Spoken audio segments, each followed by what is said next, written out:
महाराणा प्रताप या राजपूत अद्वितीय योद्ध्याचा 9 मे हा जन्मदिवस.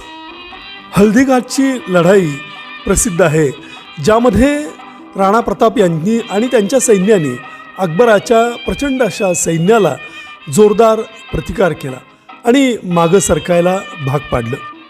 जंगलामध्ये राहून गनिमी काव्यानं अकबराच्या सैन्यावर हल्ले करत त्यांना सळो की पळो करून सोडणं ही राणा प्रताप यांची महत्त्वपूर्ण कामगिरी, ज्यामुळं अकबर आणि त्याचं सैन्य अक्षरशः घायकुतीला आलं होतं.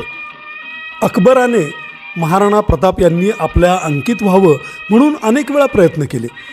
इतर सल्लागारांना पाठवून त्यांनी महाराणा प्रतापाचं मन वळवण्याचा प्रयत्न केला, मात्र महाराणा यांनी शेवटपर्यंत त्याच्या या मागणीला धुडकावून लावलं.